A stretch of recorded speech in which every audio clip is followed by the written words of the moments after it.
Hello दोस्तों, welcome back to my YouTube channel medical life के इस यूट्यूब चैनल पे एक बार फिर से आप लोगों का स्वागत है। तो आज का टॉपिक होने वाला है रीनल कैलकुलाई के बारे में। तो आज हम लोग डिस्कस करने वाले हैं रीनल कैलकुलाई। तो ये स्टार्ट करने से पहले जो भी भाई लोग इस चैनल पे न्यू आ रहे हैं वो कृपया करके सब्सक्राइब कर दें और इंस्टाग्राम पे रवि डॉट यादव 9649 पे जा कर के फॉलो कर दे। वहाँ पे अगर किसी भी स्टूडेंट्स को अगर नोट्स चाहिए तो इंस्टाग्राम पे के इस आईडी पे आप लोग मैसेज करें, वहाँ पे मैं आपको नोट्स से रिलेटेड प्रोवाइड कर दूँगा नोट्स। तो चलिए स्टार्ट करते हैं रीनल कैलकुलाई। तो first of all renal calculi को क्या बोलते हैं? रीनल कैलकुलाई को नेफ्रोलिथियासिस के नाम से भी जानते हैं। इसका मेडिकल टर्म जो होती है, मेडिकल एब्रीविएशन होती है, वो उसको नेफ्रोलिथियासिस भी बोला जाता है। तो देन रीनल कैलकुलाई क्या होते हैं? A renal calculi is the stent formation in the kidney. मतलब क्या होता है रीनल कैलकुलाई का मतलब क्या होता है? किडनी के अंदर में स्टोन का फॉर्मेशन होना। A kidney stone is a hard solid mass of material that forms in the kidney from the substance in the urine. Kidney stone क्या चीज़ होती है? एक हार्ड होती है, सॉलिड मास ऑफ मटेरियल होती है, जो कि किडनी में फॉर्मेशन होता है इसका from the substance in the urine. Urine के अंदर में जो डिफरेंट डिफरेंट टाइप की सब्सटेंस होती है, जिसके वजह से किडनी स्टोन का फॉर्मेशन होता है, जो कि क्या होता है? हार्ड होती है, सॉलिड मास ऑफ मटेरियल होती है। दैन अगर हम सब्सटेंस की बात करें तो द सब्सटेंस कौन कौन सी होती है? The substance are the calcium oxalate, calcium phosphate and uric acid. Substance जो होती है वो calcium oxalate, calcium phosphate and uric acid होती है। दैन उसके बाद में stone may be forms in the kidney, urinary bladder, ureter and urethra. मतलब कहने का मतलब कि यूरिनरी सिस्टम के अंदर में जो होती है स्टोन कहीं पे भी फॉर्मेशन हो सकता है। लाइक किडनी होगी, यूरिनरी ब्लैडर होगी, यूरेटर होगी एंड यूरेथ्रा होगा। देन इसकी टाइप्स के बारे में जानते हैं। टाइप्स क्या होता है? इसके जो मेनली क्लासिफाइड की गई है 5 टाइप्स हैं, जिसमें फर्स्ट में है कैल्शियम ऑक्जेलेट स्टोन, सेकेंड में कैल्शियम फॉस्फेट स्टोन, थर्ड में एस्ट्रोवाइट स्टोन होती है, देन फोर्थ में सिस्टीन स्टोन एंड फिफ्थ में यूरिक एसिड स्टोन होती है। तो मेनली ये 5 टाइप्स में क्लासिफाइड किया गया है इसको। तो कैल्शियम ऑक्जेलेट स्टोन के बारे में देख लेते हैं। कैल्शियम ऑक्जेलेट स्टोन क्या होती है? It is the most common. ये सबसे पहले बहुत ही मोस्ट कॉमन होती है। मतलब कहने का मतलब ज़्यादातर जो स्टोन फॉर्मेशन होती है कैल्शियम ऑक्जेलेट स्टोन ही होती है। लगभग जो कि 80% केसेस जो होती है कैल्शियम ऑक्जेलेट को देखने को मिलती है, जो कि क्या होती है? Caused bye supra saturation urine calcium and oxalate. मतलब कहने का मतलब क्या होता है? ये क्या चीज़ की वजह से होती है? यूरिन में अगर कैल्शियम एंड ऑक्जेलेट बहुत ज़्यादा मात्रा में हो गई है, जिसकी वजह से कैल्शियम ऑक्जेलेट स्टोन फॉर्मेशन हो जाती है। देन सेकेंड में कैल्शियम फॉस्फेट स्टोन है, जो कि ये 5 to 10% केसेस जो होती है कैल्शियम फॉस्फेट स्टोन को देखने की मिलती है। ये क्या होता है? Caused bye separation with calcium phosphate.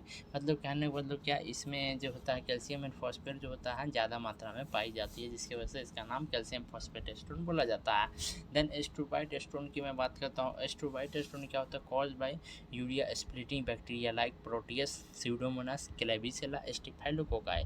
मतलब कहने का एस्ट्रोबाइट स्टोन जो होता है बैक्टीरिया की वजह से होती है। ये कंडीशन देखने को मिलती है। लाइक जो प्रोटियस होगी, स्यूडोमोनास, क्लेबिसेला एंड स्टिफाइलोकोकाई की वजह से एस्ट्रोबाइट स्टोन देखने को मिलता है। देन उसके बाद में क्या होता है? Ammonia produced as a waste product by the bacteria can make the urine less acidic और मोर अल्कलाइन। मतलब क्या होता है? अमोनिया प्रोड्यूस करती है waste product. Ammonia as a waste product क्या चीज़ होता है? बैक्टीरिया को प्रोड्यूस करती है, जो कि क्या चीज़ करता है? जो कि यूरिन को लेस एसिडिक और मोर अल्कलाइन बनाता है। मतलब कहने का मतलब क्या हो जाता है? अमोनिया जो होती है, अमोनिया से जो हमारा यूरिन का जो फॉर्मेशन का जो प्रोसेस होता है, जिसमें अमोनिया क्या चीज़ करता है? बैक्टीरिया का फॉर्मेशन करता है, प्रोड्यूस करता है। बैक्टीरिया जो प्रोड्यूस करती है, जो कि क्या बोलती है? हमको यूरिन को लेस एसिडिक और मोर अल्कलाइन बनाता है, जिसकी वजह से एस्ट्रोबाइट स्टोन फॉर्मेशन होती है। तो मतलब कहने का मतलब जो होता है एस्ट्रोबाइट स्टोन जो होती है वो क्या चीज़ की वाली कंडीशन में देखने को? लाइक अगर हमको यूरिनरी सिस्टम के अंदर में कोई भी इन्फेक्शन हो गई है, इन्फेक्शन हो गई तो इन्फेक्शन जो होता है स्वाभाविक सी बात है, जो बैक्टीरिया की वजह से होती है। तो बैक्टीरिया की वजह से होती है, जो बैक्टीरिया जो होता है वो कॉज कर सकता है एस्ट्रोबाइट स्टोन। मतलब स्टोन फॉर्मेशन भी हो सकती है बैक्टीरिया की वजह से, जो कि अमोनिया प्रोड्यूस कर देती है as a waste product. Then steroid stone forms when the urine more alkaline. मतलब कहने का मतलब अगर यूरिन जो होता है अल्केलाइन है, मतलब कि इसका पीएच जो होता है 7 से अधिक हो गई है, यूरिन का पीएच अगर 7 से अधिक हो गया है तो स्टेरॉयड स्टोन फॉर्मेशन होने की संभावना हो जाती है। दैन उसके बाद में बात करते हैं फोर्थ में सिस्टीन स्टोन के बारे में। सिस्टीन स्टोन जो होती है वो 10 to 15% केसेस सिस्टीन स्टोन को देखने की मिलती है। सिस्टीन स्टोन क्या होता है? Cystine stone happen when collection of chemicals come together to create a hard mass. मतलब कहने का सिस्टीन स्टोन जो फॉर्मेशन होता है क्या चीज़ की वजह से होते हैं?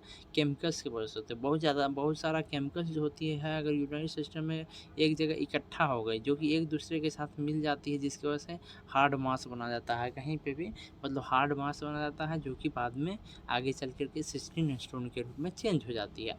फिर यूरिक एसिड स्टोन के बारे में बात करती है। Mainly 5 to 10% cases uric acid stone के भी देखने को मिलती है। इसके अंदर में क्या होता है? Cause by excessive dietary purine और गॉट। बहुत ज़्यादा डाइटरी में प्यूरिन और गॉट बहुत ज़्यादा मात्रा में लेने की वजह से यूरिक एसिड स्टोन हो जाती है।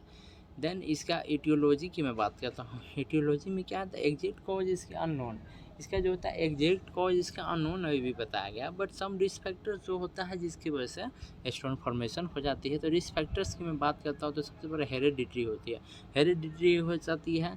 Then imbalance of pH in urine. मतलब कहने का मतलब कि यूरिन के पीएच में अगर इम्बैलेंस हो गए कोई भी कंडीशन की वजह से, तो फिर ये स्टोन फॉर्मेशन होने की चांसेस हो जाती है। अगर एल्कली है मतलब 7 से ऊपर है, पीएच जो होता है पीएच मान 7 से ऊपर हो गई अगर यूरिन के, तो कैल्शियम स्टोन देखने को मिलेगा। देन उसके बाद एसिडिक होगी तो uric acid and cysteine stone देखने का मिलेगा। देन उसके बाद में क्या चीज़ होता है? डाइट के बारे में बात करते, तो डाइट की वजह से भी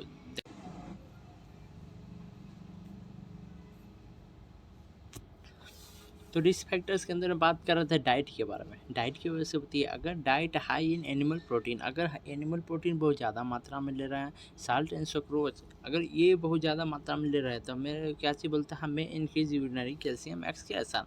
मतलब क्या होता है? यूरिनरी कैल्शियम एक्सक्रेशन बहुत ज़्यादा मात्रा में इंक्रीज हो सकती है इनकेस हम डाइट में एनिमल प्रोटीन ले रहे हैं, या फिर सुक्रोज या फिर साल्ट बहुत ज़्यादा मात्रा में अगर ले रहे हैं, तो कैल्शियम स्टोन फॉर्मेशन होने की संभावना हो जाती है। देन उसके बाद low calcium lead to increase in oxalate absorption from diet. Low calcium लेने की वजह से क्या हो जाता है? इंक्रीज हो जाती है ऑक्जेलेट एब्जॉर्प्शन फ्रॉम डाइट से ऑक्जेलेट का एब्जॉर्प्शन होना स्टार्ट हो जाती है।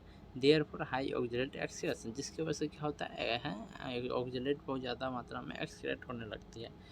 फिर ओबेसिटी रिस्क फैक्टर जो होती है, इसके अंदर uric acid stone are prevalent in obese and diabetic patient. मतलब यूरिक एसिड स्टोन प्रिवेलेंट होती है ओबीज मोटापा और डायबिटिक पेशेंट वालों पे में जो होता है ये यूरिक एसिड स्टोन देखने को बहुत कम चांस मतलब कि प्रिवेलेंट होती है। पेशेंट भी neurogenic risk of स्टूवाइट stone.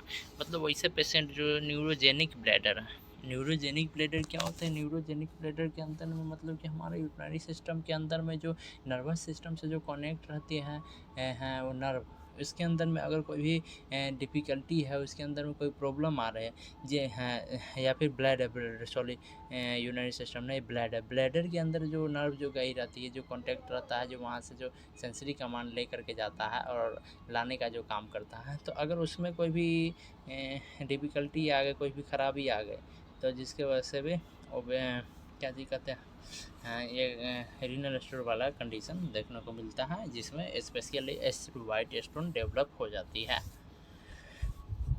Then hyper कैल्सेमिया की वजह से भी कंडीशन हो जाती है। सम टाइप्स ऑफ इन्फेक्शंस की वजह से भी यह रीनल कैलकुला होने की संभावना होती है। और इतना कुछ होने से हमको क्या क्या चीज़ साइन एंड सिम्टम्स देखने को मिलता है? तो साइन एंड सिम्टम्स के अंदर में क्या क्या चीज़ आता है? Severe pain in the side and back the below the ribs. मतलब कहने का क्या होता है? सीवियर पेन देखने का मिलता है कहाँ पे? Side and back. मतलब क्या? साइड एंड बैक, पीछे वाली साइड में जो हो जाते हैं बिलो द रिब्स के नीचे जो होती है वहाँ पे पेन देखने को मिलता है। सडन ऑनसेट ऑफ विच में लास्ट फॉर 30 to 120 मिनट्स। मतलब अचानक से होती है जो कि 30 मिनट से लेकर के 2 घंटे तक ये रहती है। Pain originate in the renal area, radiate toward the bladder in the female and toward the testis in male. मतलब क्या होता है, पेन और रीनल एरिया में ओरिजिनेट होती है तथा ये रेडिएट होता है ब्लैडर तक फीमेल पेशेंट में, और अगर मेल पेशेंट के अंदर में टेस्टिस तक यह पेन जा सकती है। तो इसकी मेनली जो सिम्टम्स है ये है, जो ये पेन स्टार्ट होगी जो 30 मिनट से 120 मिनट तक रह सकती है। ये पेन कहाँ पे स्टार्ट होगी, सेवियर पेन मतलब साइड बैक में बिलो द रिब्स के नीचे में ये पेन स्टार्ट होगी, पेन ओरिजिनेट होगी रीनल एरिया में। देन उसके बाद में क्या होता है, चले जाएगी ब्लैडर तक। फीमेल की मैं बात करता हूँ ब्लैडर तक ये पेन आएगा, एंड मेल की मैं बात करता हूँ टेस्टिस तक ये पेन चला जाएगा। डायरिया, एब्डोमिनल डिस्कम्फर्ट, इसके सिम्टम्स आगे। देन डायग्नोस्टिक इवैल्यूएशन, कौन कौन से टेस्ट होती है जिसकी वजह से रीनल कैल्कुलाई का आइडेंटिफिकेशन कर सकते हैं। तो सबसे पहली बात इसमें तो हिस्ट्री टेकिंग, फिजिकल एग्जाम इसमें मैंने लिखा नहीं है, लेकिन कोई भी डिजीज़ कंडीशन के अगर अंदर में अगर हम डायग्नोस्टिक इवैल्यूएशन लिख रहे हैं तो उसके अंदर में history taking and physical examination must होती है। एग्जाम में सबसे पहले हम हिस्ट्री टेकिंग लिखेंगे, फिजिकल एग्जामिनेशन लिखें, देन जो डिजीज़ कंडीशन उससे रिलेटेड जो टेस्ट जो परफॉर्म करा जाता है जिससे आइडेंटिफाई होता है तो उसको हम स्पेशली लिखेंगे। तो इसके अंदर यूरिन एनालिसिस क्या है, यूरिन के अंदर में हम चेक करेंगे पेशेंट के मतलब क्या होता है इसमें कैल्शियम का मात्रा कितना है उसके बारे में देखेंगे। देन उसका इलेक्ट्रोलाइट वगैरह होता है उसके बारे में भी इसमें देखेंगे। देन उसके बाद में सिस्टोस्कोपी करेंगे। सिस्टोस्कोपी एक टेस्ट होती है वो परफॉर्म कर सकते हैं, एक्सरे परफॉर्म करना होगा, CT स्कैन कर सकते हैं, MRI कर सकते हैं, intravenous urogram and pyelogram test होती है वो कर सकते हैं, अल्ट्रासाउंड कर सकते हैं, ब्लड केमिस्ट्री कर सकते हैं। तो मतलब कि हम मेनली जो टेस्ट है वो परफॉर्म कर सकते हैं according to the doctor investigation. Doctor कौन सी इन्वेस्टिगेशन बोला है करवाने के लिए वो हम परफॉर्म कर सकते हैं इस रीनल कैल्कुलाई में। देन उसके बाद मैनेजमेंट की मैं बात करता हूँ तो मैनेजमेंट के अंदर में क्या चीज़ होती है, सबसे बड़ा इसमें मेडिकल मैनेजमेंट करेंगे। मेडिकल मैनेजमेंट करने के बाद में क्या चीज़, फार्माकोलॉजिकल मैनेजमेंट रखते हैं। फार्माकोलॉजिकल मैनेजमेंट के अंदर में पेन हो रही तो एनाल्जेसिक देंगे। एनाल्जेसिक में केट्रोलक ब्रूफेन नामक टैबलेट्स होती है वो हम दे सकते हैं पेशेंट को। स्पाज्मोटिक देंगे, बस्कोपान दे सकते हैं स्पाज्मोटिक के अंदर में। देन उसके बाद में नसेट्स दे सकते हैं, नसेट्स में एनाल्जेसिक जो होती है वो दे देंगे। हाइड्रेशन थेरेपी कर सकते हैं, हाइड्रेशन थेरेपी के बाद एंटीमेटिक्स मेडिसिन दे सकते हैं हम। एंटीमेटिक्स में मेटाक्लोप्रामाइड मेडिसिन आती है वो दे सकते हैं। एंटीबायोटिक्स और सिफेलोस्पोरिन्स दे सकते हैं। कॉर्टिकोस्टेरॉइड्स की मैं बात करता हूँ उसमें कॉर्टिसोन, प्रेडनिसोलोन दे सकते हैं। कैल्शियम चैनल ब्लॉकर्स की बात करते हैं एम्लोडोपिन, निफिडिफिन दे सकते हैं। हॉट बाथ कर सकते हैं, न्यूट्रिशनल थेरेपी दे सकते हैं। फिर सर्जिकल मैनेजमेंट की मैं बात करता हूँ, surgery may be needs to remove a kidney stone. Surgery कब परफॉर्म किया जाता है, किडनी स्टोन को रिमूव करने के लिए। If it does not pass after responsible period of time and cause constant, अगर कॉन्स्टेंट पेन हो रही है देन उसके बाद एक रिस्पॉन्सिबल पीरियड कुछ समय होती है उसमें अगर किडनी स्टोन ऑटोमेटिक पास नहीं हुई है UTI के थ्रू, और अगर पेन हो रही है UTI बोलते हैं मतलब कि यूनारी सिस्टम के थ्रू जो पास नहीं हुई है, और अगर कॉन्स्टेंट पेन हो रही है देन हम सर्जिकल मैनेजमेंट परफॉर्म कर सकते हैं। Is too large about 6 mm in size, अगर किडनी स्टोन बहुत ज़्यादा बड़ी हो गई है अब 6 mm से ऊपर हो गई है तुम परफॉर्म कर सकते हैं। हम blocks the flow of urine का जो फ्लो है वो ब्लॉक हो गई है जिसमें भी परफॉर्म कर सकता है। देन उसके then surgical management are the then उसके बाद सर्जिकल मैनेजमेंट का आ गया।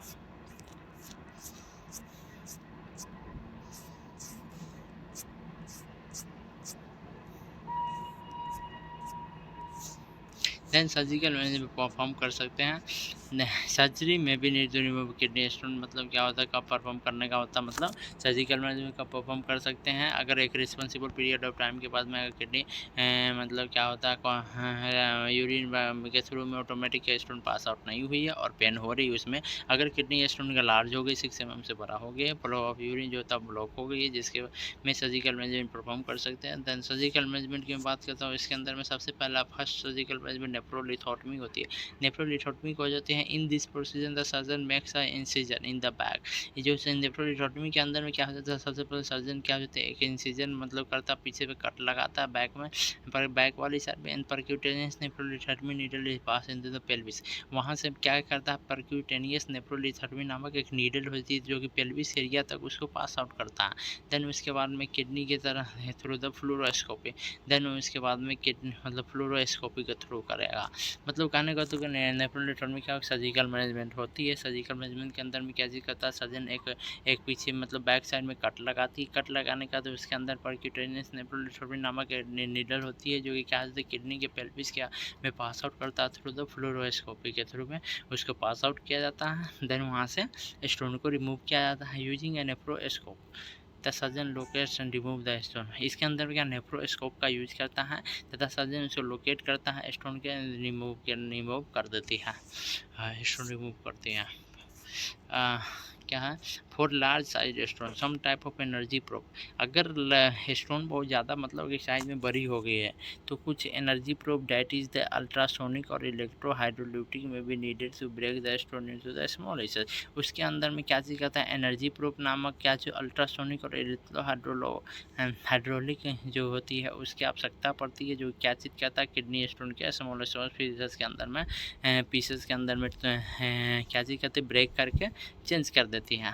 तो मतलब नेफ्रोलिथोटमी प्रोसीजर होती क्या होती है, सर्जिकल मैनेजमेंट आता है। सर्जिकल मैनेजमेंट के अंदर में क्या करता है, एक सर्जन जो होता है एक पीछे वाली साइड में इंसिजन करती है मतलब कट लगाता है। कट लगाने के बाद में क्या होता है परक्यूटेनियस क्या कौन सी नीडल थी परक्यूटेनियस नेफ्रोलिथोटमी नीडल होती है, वो क्या करना किडनी के पेल्विस के अंदर पास आउट करता है। वहाँ पे थ्रू द फ्लोरोस्कोपी का इसमें यूज़ किया जाता है। देन उसके बाद में क्या नेफ्रोस्कोप का यूज़ इसमें सर्जन करता है। नेफ्रोस्कोप का यूज़ क्यों करता है, क्योंकि उसके अंदर में स्टोन को क्या कहते हैं रिमूव करता है। देन उससे क्या होता है लोकेट्स होता है, स्टोन को लोकेट्स करने में आसानी होती है नेफ्रोस्कोप का यूज़ करने से होता है। देन उसके फॉर लार्ज साइज स्टोन के अंदर में क्या होता है अगर स्टोन बहुत ज़्यादा मात्रा में होगी तो मतलब बड़ा साइज में हो गया तो सबसे पहले उसको तोड़ने की ज़रूरत होता है, तो उसको ब्रोकन किया जाता है इंटू स्मॉल पीसेस में किया जाता है, जिसमें क्या चीज़ का कुछ एनर्जी प्रोब होती है। एनर्जी प्रोब का यूज़ किया जाता है जिसमें अल्ट्रासोनिक और इलेक्ट्रो हाइड्रोलिक नामक एनर्जी प्रोब होती है जिसका यूज किया जाता है।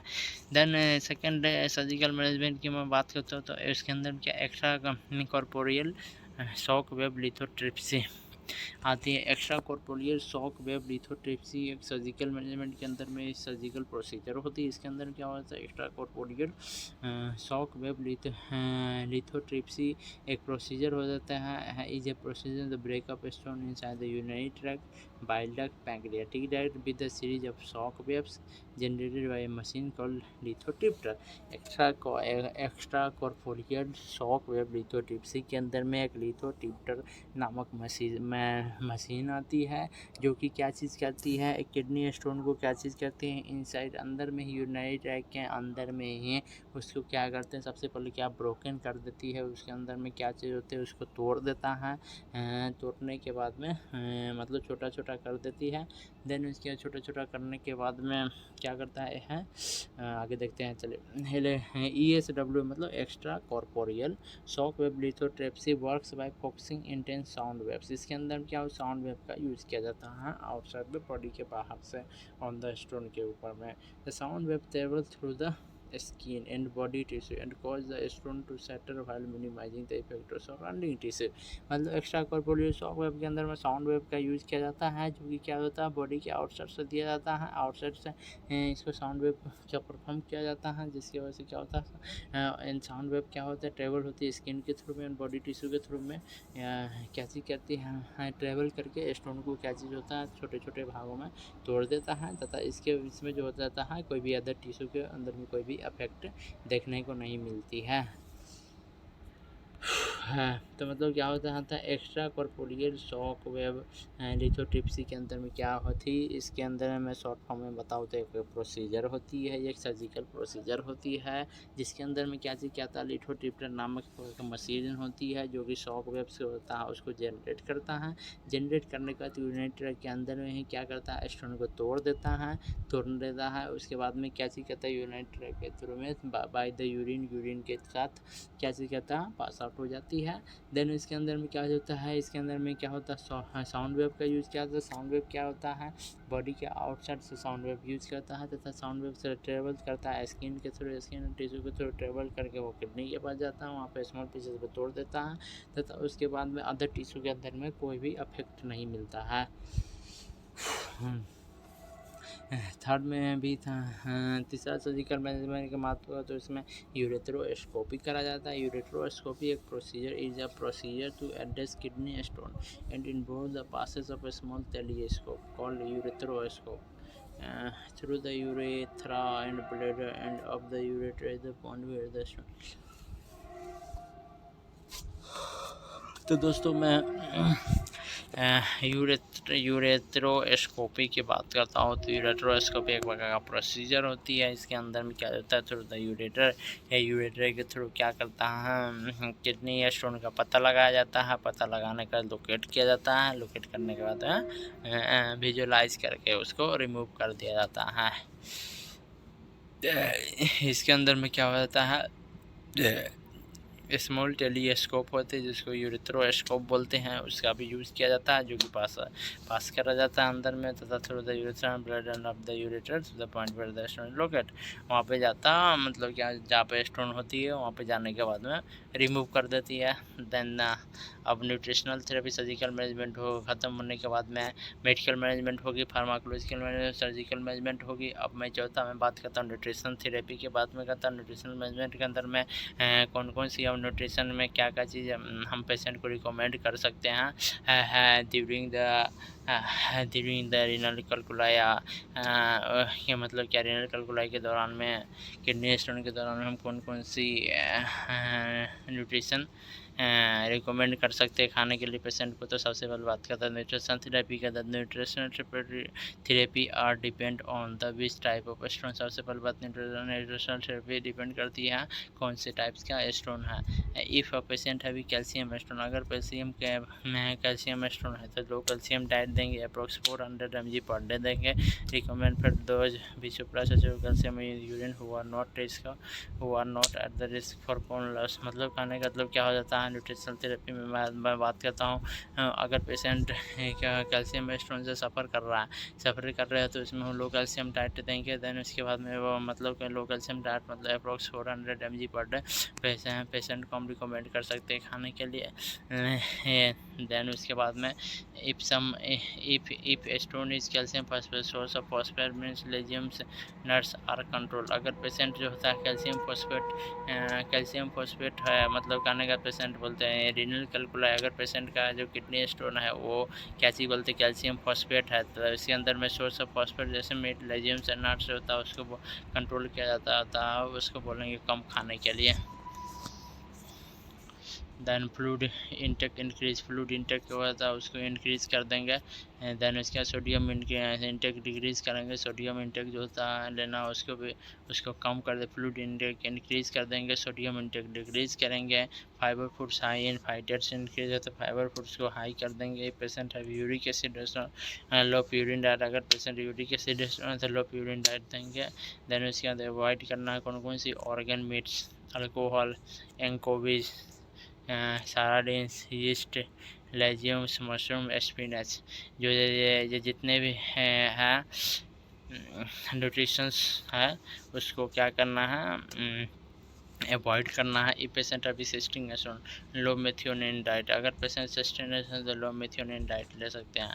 सब होम रेमेडीज़ की मतलब कुछ घरेलू नुस्खा की मैं बात कर लेता तो इसके अंदर में क्या क्या चीज़ कर सकते हैं, take in the more of barley, जौ water, coconut water, fruit juices and lime juices.